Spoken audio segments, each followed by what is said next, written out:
Bienvenidos a Hechos Criollos, un espacio para nuestra historia y tradiciones, con Juan Carlos Díaz.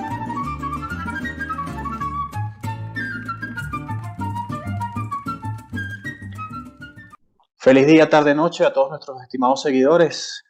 Una vez más hemos vuelto Mauro y mi persona, Juan Carlos Díaz, en este nuevo podcast que vamos a hacer de Hechos Criollos. Esta vez vamos a trabajar con batallas de Venezuela y vamos a trabajar con la batalla de las queseras del medio. Mauro, saluda a nuestra gente, dale feliz año, feliz Navidad. Bueno, sí, feliz año, feliz todo. De verdad que estuvimos bastante desconectados por un tiempo, por problemas técnicos que tuvimos en la página y bueno, entre otras cosas personales y laborales. Y aprovechando la coyuntura del coronavirus, ¿no? Que tenemos un poco de tiempo de volver a retomar lo que son los podcasts.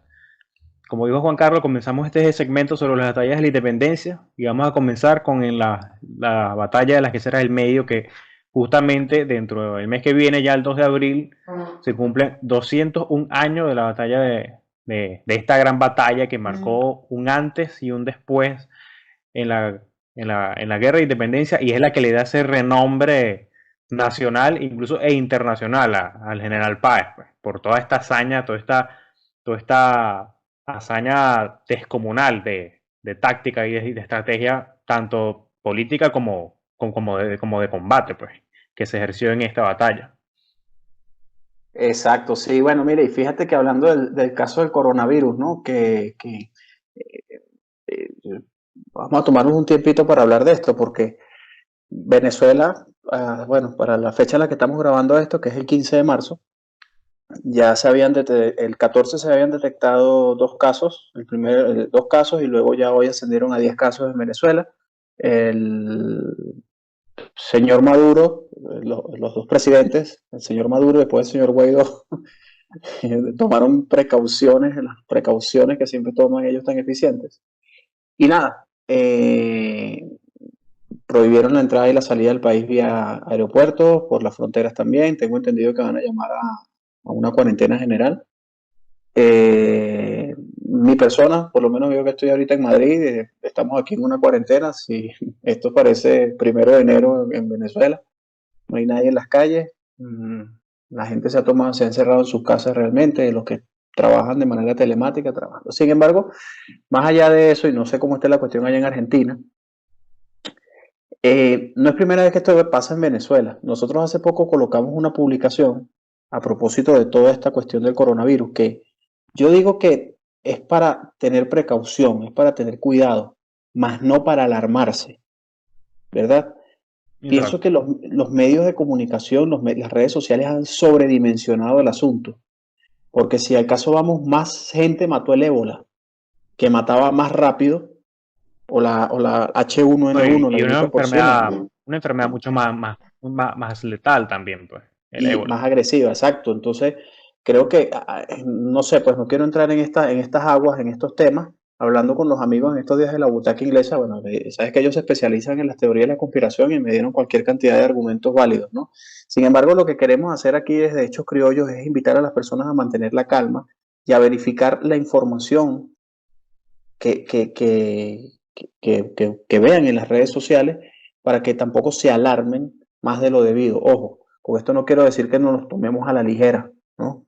La prevención es una de las principales armas que tenemos contra este tipo de virus que se expanden rápido. En Venezuela, en la historia de Venezuela, hemos sufrido muchísimas cuarentenas, muchísimas pandemias. Hubo una muy famosa durante el gobierno creo que fue el primer gobierno De de Guzmán Vicente Gómez. Blanco. No, el de Guzmán Blanco, hubo un primer gobierno de Guzmán Blanco. Yo me acuerdo, un alumno me hizo un trabajo sobre una epidemia que hubo en Barquisimeto, si mal no recuerdo, donde mira, el ejército rodeó completo la ciudad, nadie entra, nadie sale. Creo que fue de fiebre amarilla, ¿no? De paludismo, fiebre amarilla.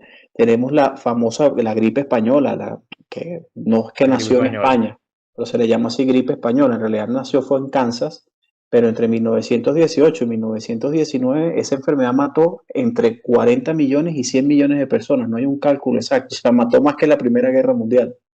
Hubo más No, muertes de es la que incluso Primera Guerra Mundial. en Venezuela también murió mucha gente, tanto así que también afectó a uno de los hijos de Juan Vicente Gómez.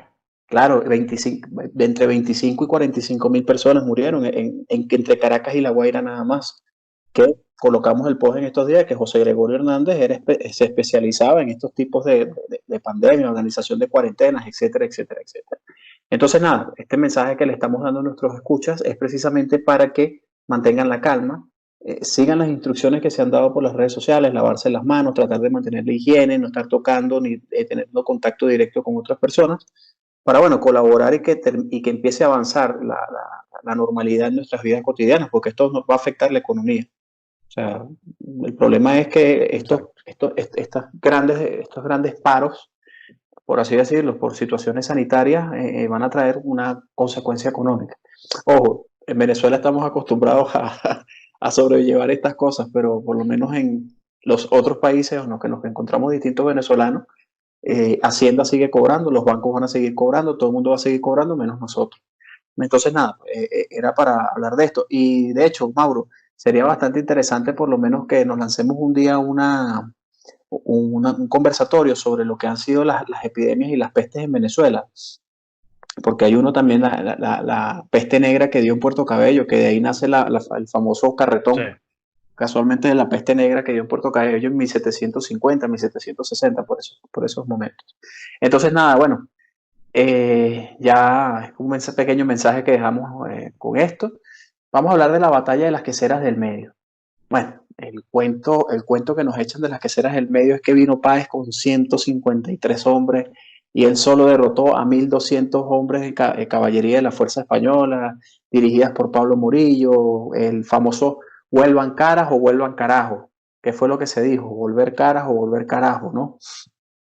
La proclama de Bolívar, cómo fue la táctica, cómo fue la batalla, más allá de lo épico. Entonces, para comenzar esto, lo primero que quiero decirle a quienes nos escuchan es que tenemos que dividir, dividir lo que es la literatura epopéyica, ¿okay? La literatura romántica sobre el hecho y el hecho en sí, el hecho científico, el hecho estudiado, el hecho documentado. En el primero, nosotros vamos a ver, vamos a tomar como referencia, por supuesto, Eduardo Blanco, en Venezuela Heroica. ¿no? Lanza Colorada. No, Venezuela Heroica, Eduardo Blanco. Sí, y sí. Otro libro que vamos a tomar en cuenta es la de Los Años Terribles de Francisco Tosta García, ¿verdad? Que también habla, tiene fragmentos o tiene como que la escenificación de la batalla, ¿no? Y el segundo punto, vamos a tratar de trabajar lo que es la parte científica. ¿Cuáles eran las tácticas de batalla? ¿Por qué llegaron allí? ¿Qué fue lo que pasó realmente? ¿Por qué fueron 153 hombres a caballo y no más? ¿Qué estaba haciendo Murillo en ese momento? ¿De dónde viene eso? Mauro, ¿quieres agregar algo? Sí, exacto. Y esto también es como, a propósito, como dijimos previamente, de que ya vienen los 201 años de esta batalla, es para, a pesar de que no se le quita la epicidad del combate, ni la importancia de la batalla, es para desmitificar y hacerlo más realista también, porque es como tú dijiste, Juan, o sea, se tiene esto como algo que fue perfecto, o sea, algo perfecto y que quedó así y que no hubo miedo previamente, por lo menos de Páez y de sus lanceros, y es todo lo contrario, pues. Entonces esto es como para explicarlo de verdad y lo que sucedió realmente y valga la redundancia de la palabra, lo más realista posible de las estrategias que se llevaron a cabo y por qué tuvieron éxito, porque claro, por supuesto nosotros podemos hablar, bueno, fueron 153 lanceros contra 1.200 de los hombres de Pablo Murillo y bueno, obviamente todo esto podría ser como un spoiler, pero nada más de parte de los lanceros fueron 2 muertos y 6 heridos y de la parte contraria fueron 400 muertos. Ajá, pero esto se trata de explicar, pero ¿por qué? Obviamente hay muchas cosas que jugaban a favor de los lanceros. La experiencia en el campo de batalla y el tipo de campo de batalla, que estamos hablando de que soldados españoles de la metrópoli no estaban acostumbrados a pelear, a combatir. Y en cambio los lanceros prácticamente, literalmente, o sea, nacieron en esas tierras y se las conocían de cabo a rabo, como se dice.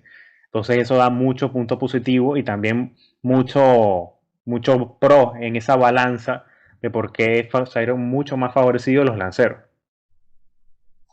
Exactamente. No, en efecto, el terreno es importantísimo también para poder hacer lo que es la arqueología militar que nos enseñaba tanto, que nos enseñó tanto Fernando Falcón, ¿no? Las cuatro perspectivas en las que hay que tratar la batalla, desde el comandante, desde el enemigo, desde el terreno y desde el soldado. Creo que era así. Creo que me estoy comiendo alguna, ¿no? Y para la segunda fase, que es la parte científica, vamos a trabajar con, con lo que dice José Antonio Páez respecto a la batalla, con el parte de Simón Bolívar de la batalla, que al Congreso de Colombia, ya éramos Colombia en ese momento, y vamos a trabajar también un poco, una bibliografía bastante sencilla, con Edgar Esteves González en Batallas de Venezuela. Eso es un libro que sacó el Nacional, Ediciones El Nacional, eso lo pueden conseguir en el Nacional, de hecho. Es un libro bastante interesante, bien resumido, donde te cuenta todas las batallas de Venezuela desde 1810 hasta 1826, tomando en consideración las batallas de Colombia, bien, toda la campaña del sur.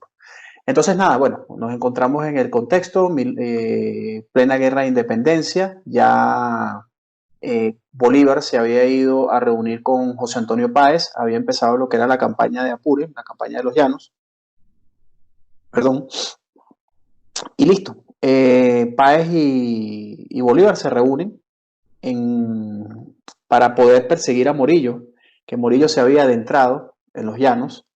Bueno, por supuesto, para darle caza a José Antonio Páez y por supuesto para darle caza a Simón Bolívar. Los movimientos previos de estos fueron precisamente el fracaso de la campaña de Caracas, ¿no? Que Bolívar no pudo llegar a Caracas como tal, ¿no?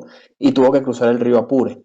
Aquí Bolívar traía algo más de 220, 2020, 2200, 2300 soldados, y Páez, por supuesto, contaba con una fuerza importante de unos 500, 600 jinetes.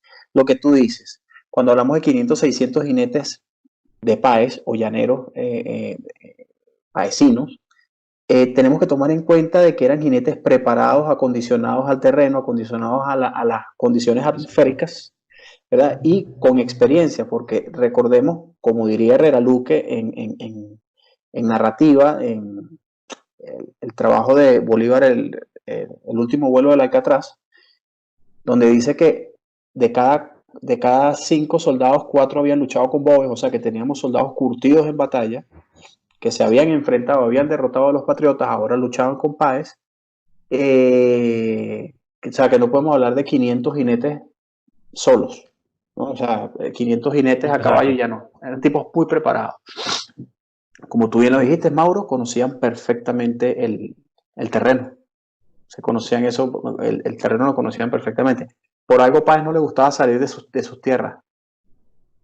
Páez Sí, exacto. Era La su mayoría tierra. la mayoría de las batallas en donde él tiene sus éxitos militares en realidad fueron en los llanos. Creo que de las pocas batallas donde él participó con fuerza fue en la batalla de Carabobo.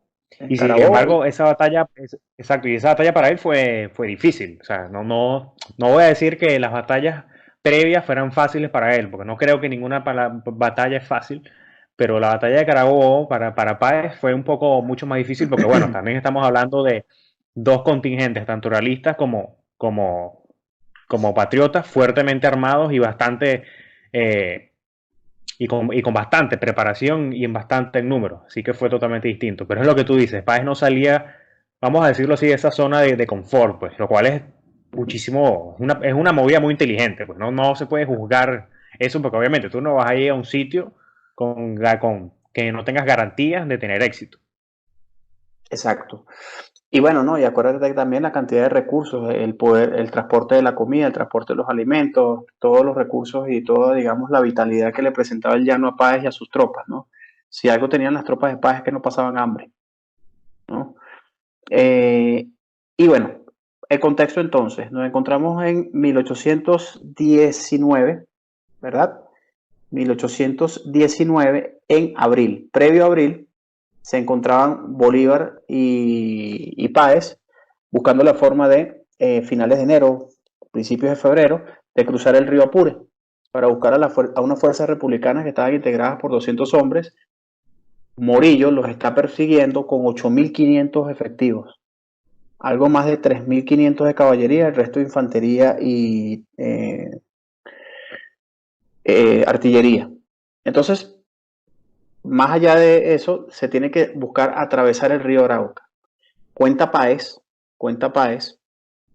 que se encuentran ambas tropas a la orilla del río Arauca, en ambas orillas, ¿no? Sí. Y de hecho se gritaban cosas, pero no había una forma de pasar los ejércitos, lógico. Estamos hablando de 8.500 hombres contra 3.000 cuando mucho que llegara el ejército patriota. No podríamos decir que hubiese pasado, no podíamos caer en un ucronismo, pero todo apunta a que iba a ser una victoria aplastante para los realistas, ¿no?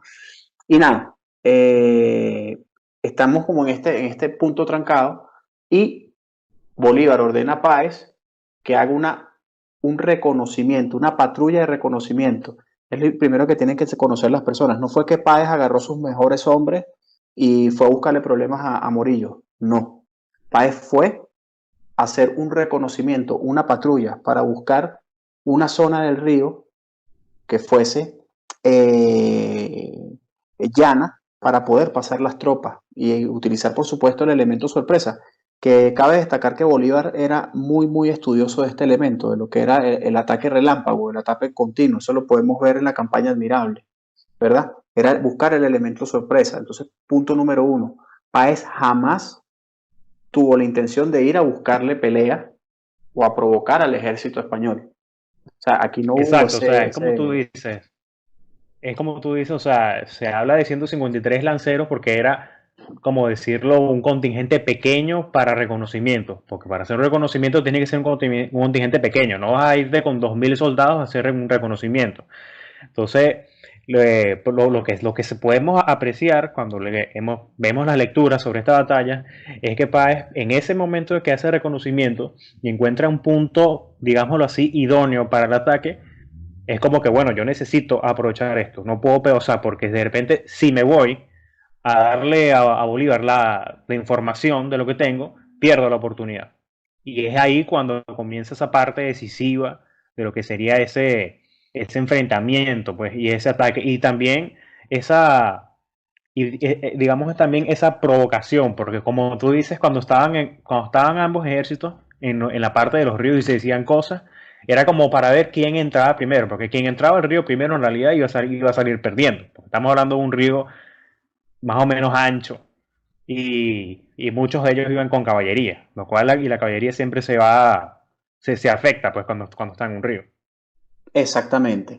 Entonces, no, sí, Mauro, como tú me dices, o sea, tenemos esa parte del terreno, de, bueno, quién ataca primero a quién. Yo lo digo así a modo jocoso, ¿no? Es como dos perros que se están ladrando, pero hay una Exacto, reja así de por mismo. medio, ¿no? Entonces, quitas la reja y bueno, vamos a ver qué perro ataca a quién, ¿no? Yo lo veo así como para algo un poco gráfico y que sea un ejemplo de fácil de ilusión. Entonces, ¿cómo se componían las tropas realistas? Bueno, tenemos la figura del jinete, caballería pesada, que generalmente el jinete caballería pesada no es un caballo con armadura, ¿no? Sino que eran caballería con sable, con oficiales, había el uso de sable, estaba por supuesto la lancería, ¿verdad?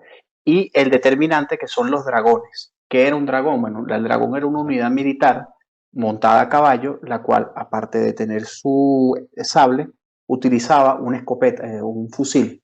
¿Okay? Entonces disparaba, o bien disparaba desde el caballo de manera sincronizada, o bien echaba lo que se llamaba el mando echar pie en tierra. Era que detenía el caballo, se bajaba, disparaba y se volvía a montar en el caballo. ¿Bien? Entonces, aquí, ¿contra quiénes se enfrenta Páez? Se enfrenta contra dragones. Fue la ventaja que hubo. Fue un contingente de dragones. Paso número uno. Número dos. ¿Fueron 1.200 exactos en solo golpe? No, vinieron en tres oleadas. No es que vinieron 1.200 jinetes y se enfrentaron con Exacto. 153. Exactamente, no, vinieron por oleadas. Entonces, tenemos, segundo detalle, Es el primer detalle, que era la composición de lo que eran las tropas, por lo menos a caballo. No nos interesa aquí la parte de artillería, ni tampoco nos interesa la parte de infantería, porque sencillamente no participaron en esta batalla. José Antonio Páez, por supuesto, toma 153 hombres. ¿Por qué 153? Bueno, porque un escuadrón de caballería está conformado por 150, se puede exceder hasta 155. Entonces no fueron 153 hombres al azar, sino que es Páez vaya con un escuadrón a hacer un reconocimiento del terreno, ¿no? Por supuesto que los llaneros sabían dónde estaban las crecidas del río, dónde estaban los llanos, dónde estaban los bajos, y supieron por dónde entrar. Ese es el segundo plano. El tercero, ¿qué motivó a Páez a presentar batalla?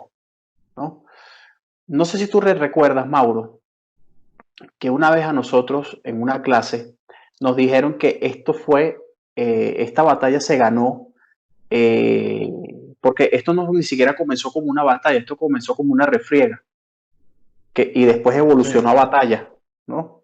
Fueron unos cuantos tiros que sonaron y después se vio el desastre y se vio digamos que los resultados de la victoria y de la osadía, ¿no? Porque, oye, hay que ser bien osado también para enfrentar un contingente numéricamente más amplio que tú. Entonces, luego de esto, ajá.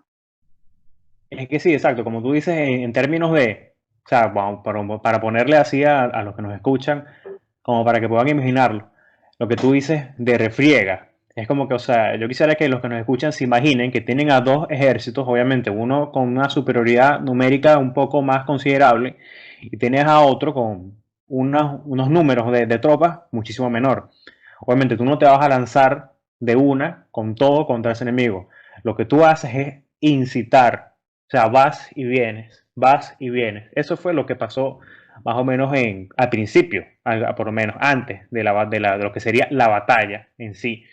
Era como un incitamiento de parte de José Antonio Páez como para ver hasta dónde se podía llegar, pues, porque ya ellos, como tú dices, se conocían el terreno y sabían por qué frentes podían pasar, por cuál flanco izquierdo, por el centro del batallón español o por la izquierda del batallón español. Tengo entendido que ellos en realidad atacaron el centro del batallón y después el batallón se dispersó porque no esperaban ese ataque. Exacto, no, lógico, el factor sorpresa fue fundamental y aquí es donde vamos a hablar de lo que es el vuelvan caras o el vuelvan carajo, ¿no?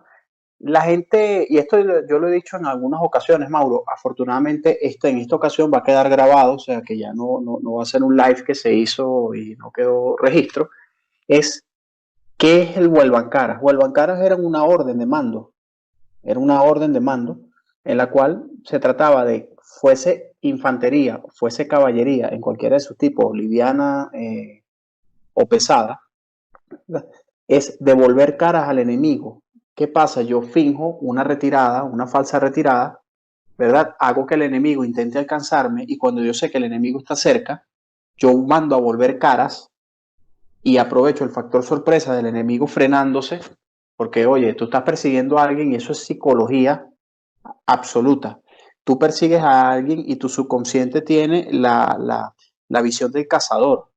Lo menos que se imagina un tigre, lo menos que se imagina un león, es que persiguiendo una gacela, la gacela se devuelva a presentarle batalla. Claro. Hay un factor sorpresa. En ese momento, en ese pequeño instante de factor sorpresa, es determinante para poder cambiar el curso de una batalla, que lo vamos a ver ahorita en las que será el medio. Pero esta estrategia de volver caras no fue Páez el primero que lo utilizó. Piar en la primera defensa, en la segunda defensa de Maturín contra Antoñanza, si mal no recuerdo, él mandó a volver caras. Él volvió caras contra las tropas de Antoñanza y obtuvo una victoria rotunda y absoluta sobre las fuerzas de Antoñanza. Estamos hablando Segunda República, la campaña de Oriente. Mariño también utilizó el volver caras, o sea que esto era una voz de mando, ¿no? Ahora, ¿de dónde viene el detalle vuelvan caras o vuelvan carajo? Eso lo vamos a ver al final porque es un detalle, ¿no? Es un detalle curioso del asunto, ¿no? Ahora, Páez sí tenía conocimiento, o sea que aquí comprobamos una vez más que Páez no era el analfabeta que nos han pintado siempre, sí tenía conocimientos militares, porque sabía la organización de un escuadrón de caballería, sabía, por supuesto, mantener la voz de mando, o sea, imagínate poder tener que gritar o dar una orden de mando mientras se cabalga, por más que sea, son 150 caballos que están sonando las pezuñas contra la tierra, y eso suena y eso hace ruido, y imagínate la sincronización que tienes que tener tú como comandante con tus hombres para llevar, como digamos, la fiesta en paz y a buen término. Entonces, Mauro, es el volver caras, era una táctica militar. Ese es el segundo elemento. Y el tercer elemento, ya para poder dar los 5 minutos en realidad que vamos a describir un poco la batalla, es: ¿estaba Páez acorralado o no estaba Páez acorralado? ¿Qué pudo llevar a Páez a tomar la decisión de hacer frente al enemigo? Este profesor nos decía a nosotros que eso fue como que un golpe de suerte, lo de Páez, ¿verdad? Que, a ver, no es que él buscó esa victoria como tal, pero como él era muy inteligente, él utilizó ese golpe de suerte o ese momento, ese momento que la fortuna le sonrió, y bueno, supo aprovecharla, y por supuesto que tuvo sus frutos, tuvo sus frutos, porque esta batalla es la llave de entrada de Páez a la política nacional. De aquí viene su fama y prácticamente el altar que se le construyó, ¿no? Que hasta el mismo Bolívar se sorprendió. Pues. Nada, quedamos entonces de que fue un reconocimiento ordenado por Bolívar, un patrullaje, se consiguió cruzar el río, Páez se adelanta por las orillas y en ese momento se encuentra con una patrulla de reconocimiento realista. Y Páez ubica al campamento realista, es cuando se da cuenta de la magnitud del ejército que se da. ¿Qué ocurre? Páez no podía devolverse, porque si se devolvía, le mostraba al enemigo por donde ellos habían cruzado. Exacto. ¿Eh?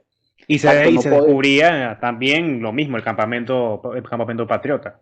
No, es que el campamento patriota ellos se lo veían.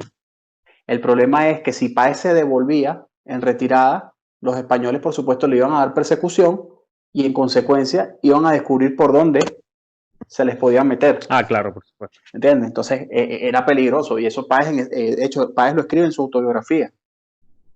Entonces él dice, bueno, o éramos nosotros, o arriesgaba el ejército, o nos arriesgábamos nosotros. Entonces ahí tú ves que hay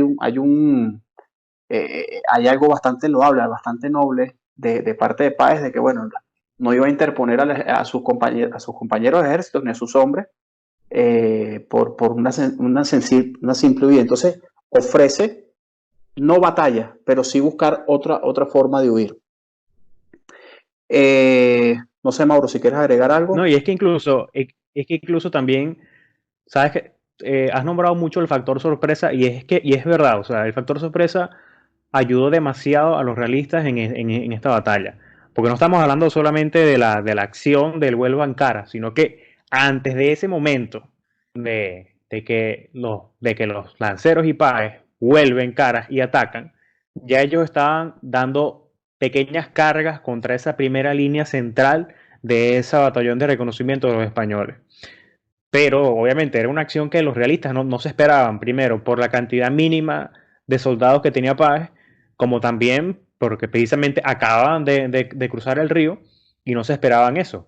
Entonces incluso Pablo Morillo pensaba que eso era una trampa de Bolívar, que los lanceros estaban ahí para una trampa de Bolívar para ser acorralados por otras tropas de Bolívar, y no era así, pues en realidad los lanceros de Páez estaban ahí simplemente de reconocimiento y tomaron como que, como tú dices, pues el momento de fortuna en realidad que se les dio y lo tomaron.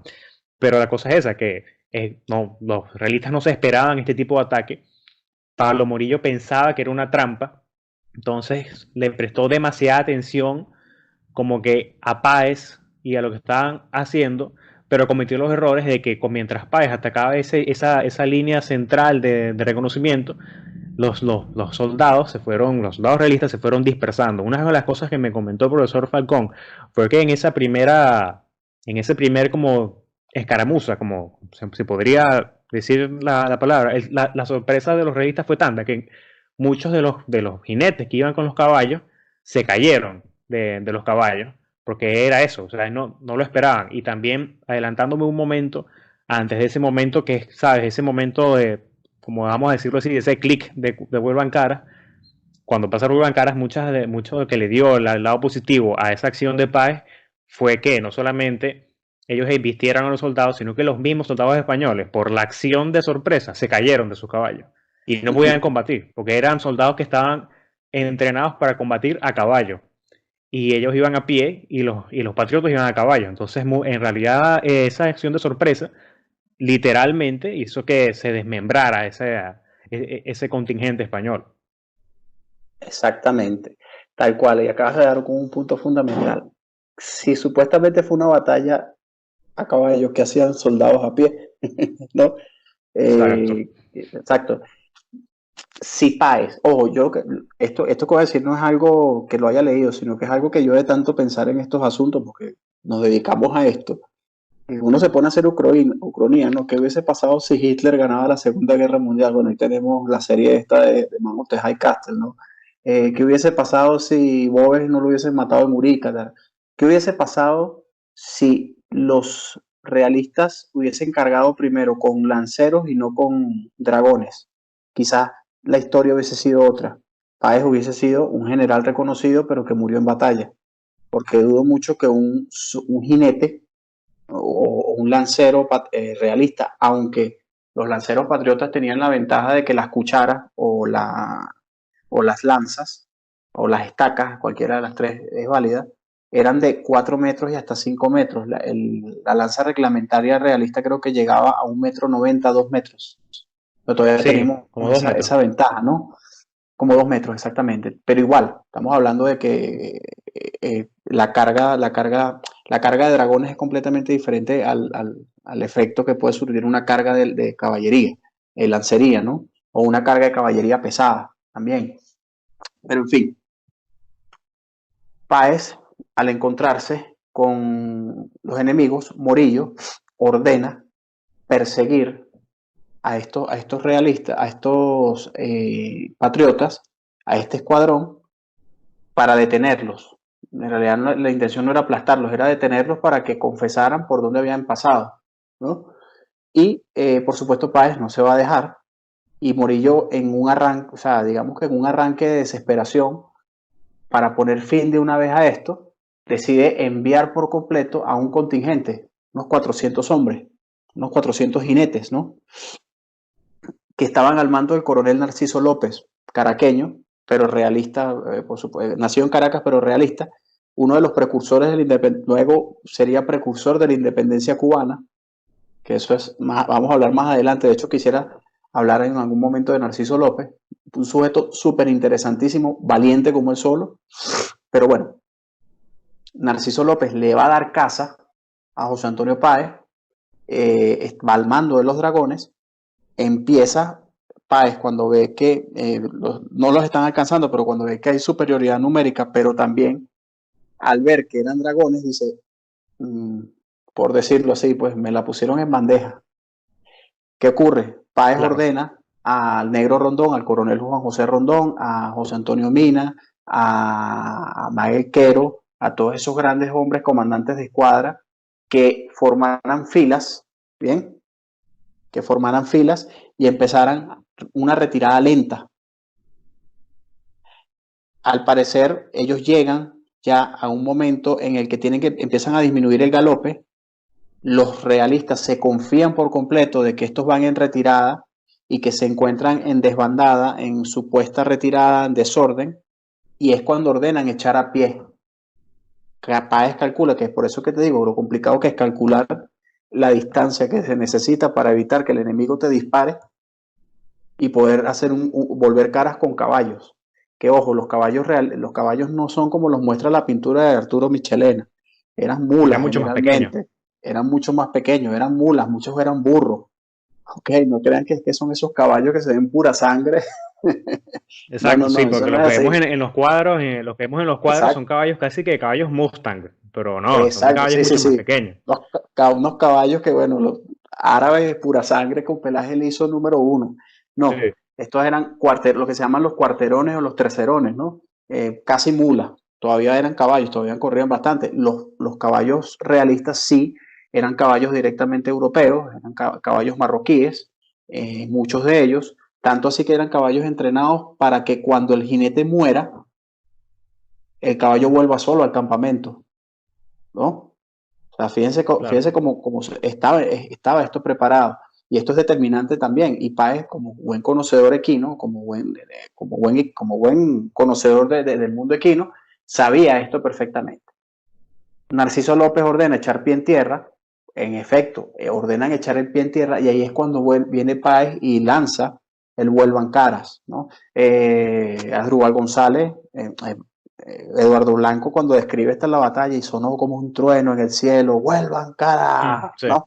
Ok, en efecto, ellos lo que hacen es, en pleno galope, lento por supuesto, volver las riendas del caballo y de una lanzar un ataque total contra las filas enemigas.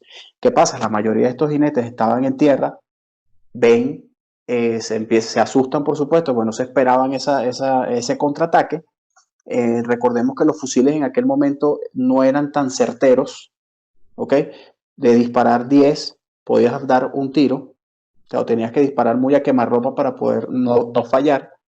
Y nada, viene el desastre. ¿Qué hacían los hombres de Páez?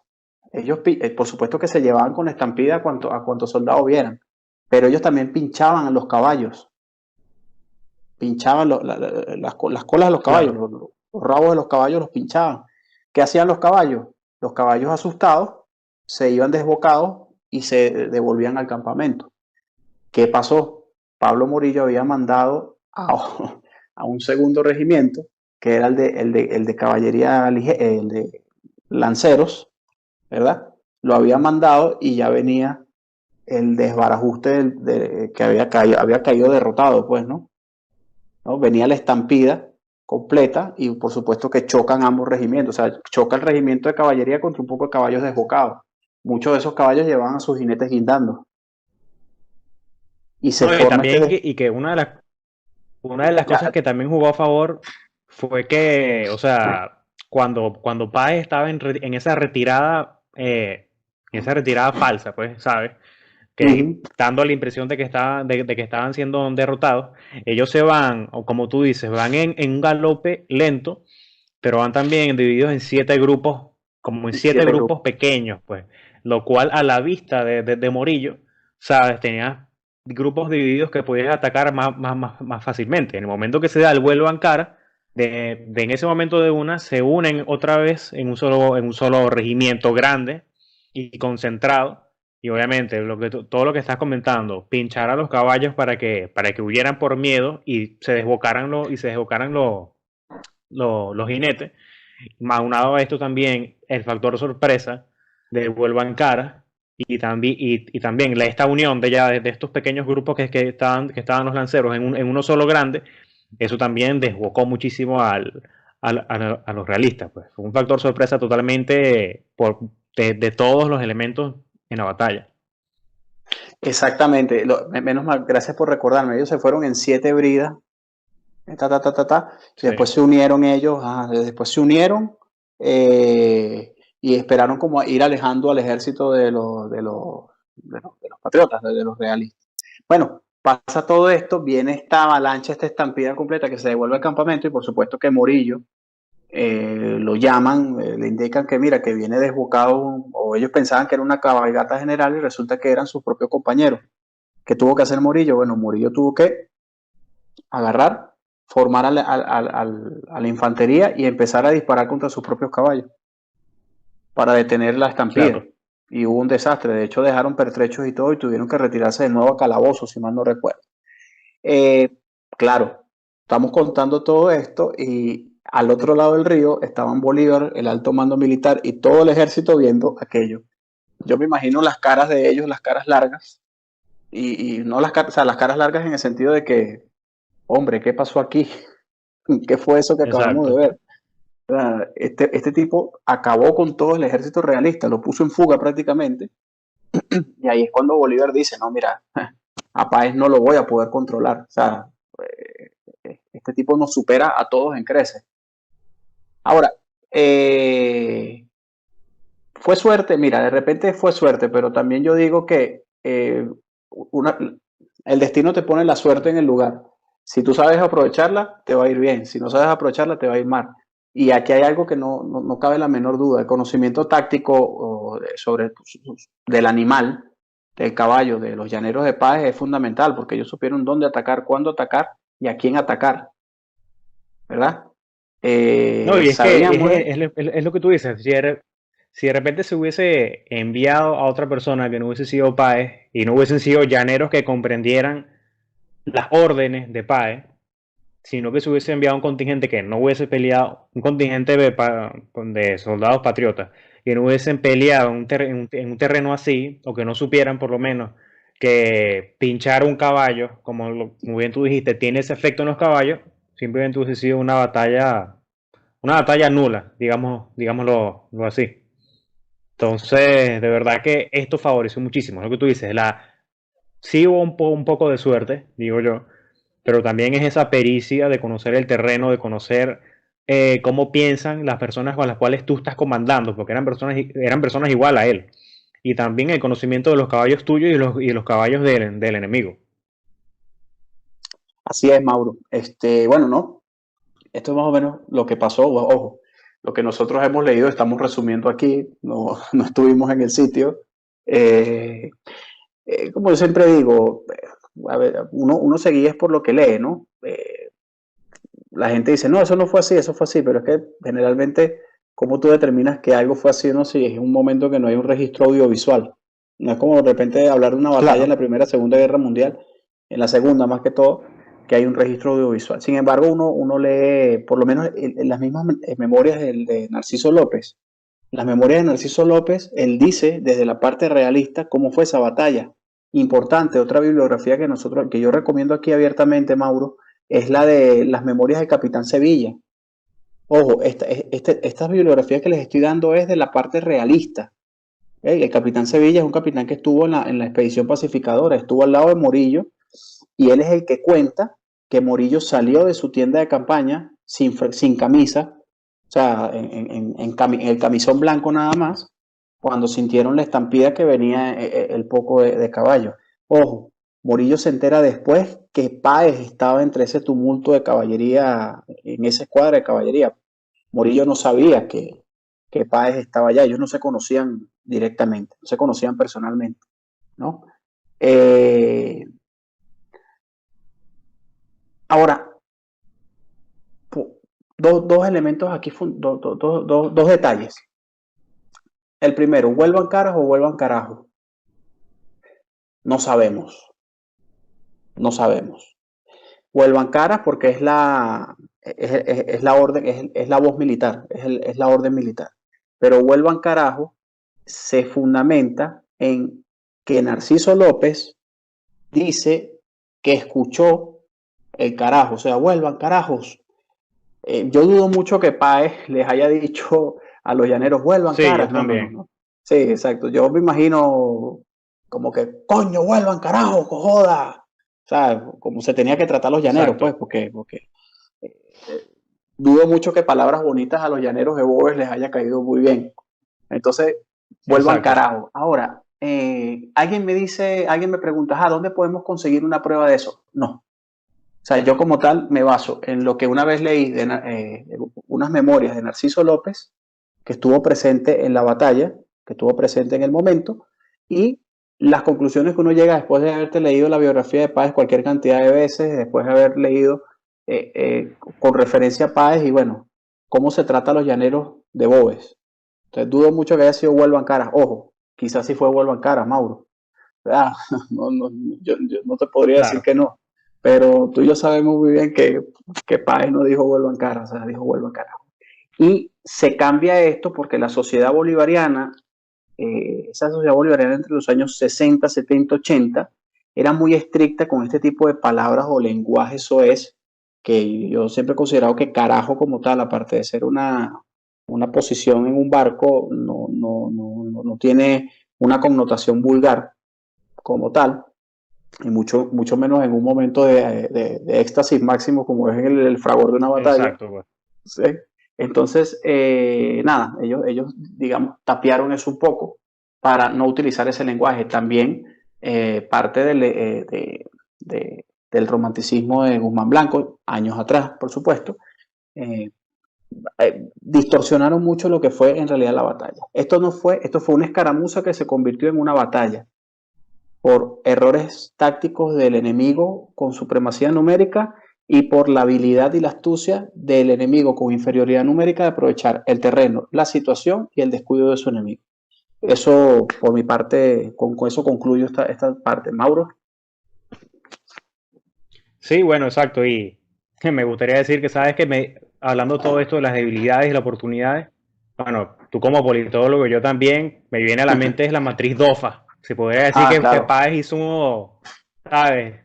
Una matriz DOFA ahí, debilidades, oportunidades, fuerzas, o sea, todo para poder hacer esa acción. Sí, Mauro, importante. Explica lo que es explica lo que es la DOFA, por favor, para que nuestros escuchas no se queden en el aire con eso. Exacto, o sea, nosotros cuando estudiamos en la Escuela de Estudios Políticos en la Universidad Central, era una materia la cual veíamos y nos enseñaban esta especie de, digamos así, como diagramas al momento de nosotros estudiar, sea cualquier cosa, ¿sabes? Hacer una investigación, hacer una planificación de algo, e incluso eso lo puedes usar hasta en tu vida diaria, o sea, para planificarte, para comprar un teléfono, para comprar una laptop, para comprar lo que tú quieras, que simplemente que estudies cuáles son las debilidades de algo, qué oportunidades puedes tener y las fortalezas. Me olvidó, Juan, no sé si te acuerdas de la A en DOFA de la que venía. Debilidades, oportunidades, fortalezas y aptitudes. Aptitudes, exacto. Aptitudes. Entonces, teniendo estos 4 elementos, o sea, es como que tú ves qué más te conviene, digámoslo así, en palabras un poco más criollas, qué más te conviene para hacer algo. Por eso es que le digo a mi compañero Juan que eso, pues que en su momento Páez, obviamente no lo hizo como yo lo estoy diciendo, pero es como una metáfora que estamos, un sinónimo podría ser. Corrijo, muchachos. No es aptitud, es amenazas. Sí, me metí rapidito a buscarlo. Amenazas. Habilidades, oportunidades, fortalezas y amenazas. Y amenazas, Sí. exactamente. No, sí, excelente. Eso pueden verlo como que fuese un eje matemático de XY. Incluso así nos los enseñan, nos enseñaron en la universidad. Una matriz. Exacto, bueno, Mauro, matriz. para concluir entonces, porque ya se nos está acabando el tiempo, nada, quedamos en que la importancia de esta batalla es precisamente Bolívar obtiene una victoria rotunda. Ojo, Bolívar como comandante del ejército en ese momento, Páez obtiene su fama, la catapulta a esa apoteosis que vendría a ser luego la figura del general Páez, el respeto absoluto de todos sus hombres, porque eso se regó como la pólvora, ¿okay?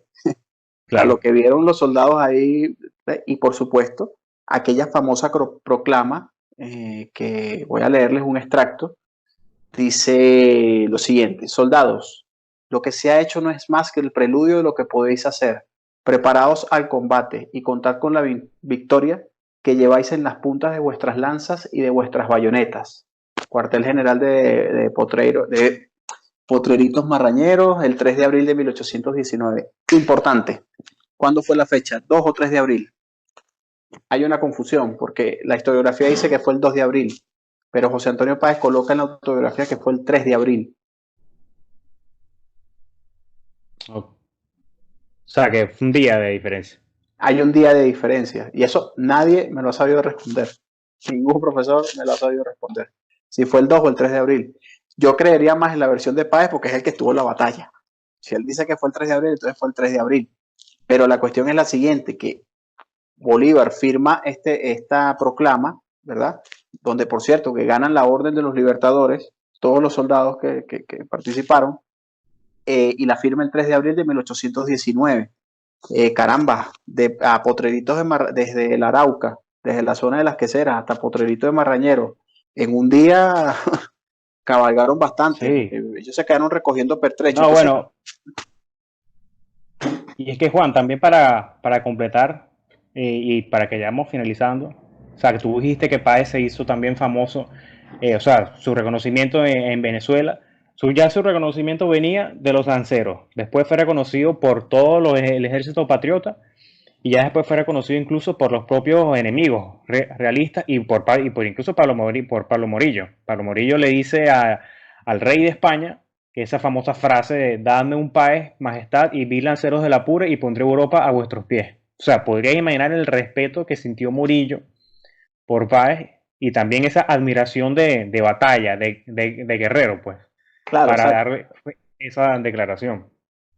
Que Morillo, a pesar de. Morillo es un sujeto interesante que poco lo hemos trabajado nosotros en nuestra historia, ¿sabes? Porque Exacto. Morillo es un tipo que se hizo las armas y él no era un noble, él era campesino. No, Y él se. y muchísimo más, digamos, más humano y más respetable que, bueno, que por lo menos Monteverde, que Monteverde Ah, sí fue no, un sí, personaje muy, fue un salvaje.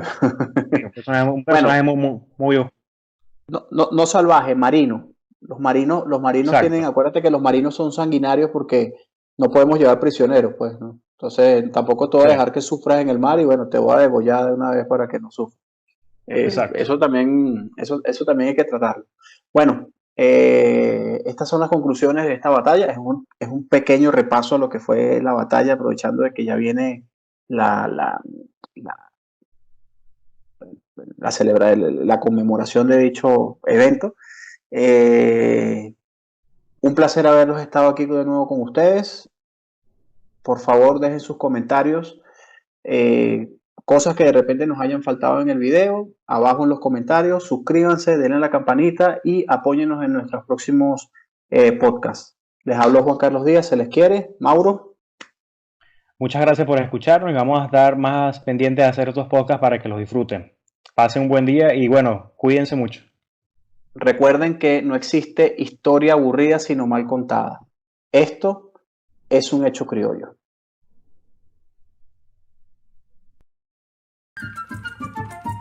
Y esto fue Hechos Criollos, un espacio dedicado a nuestra historia y tradiciones.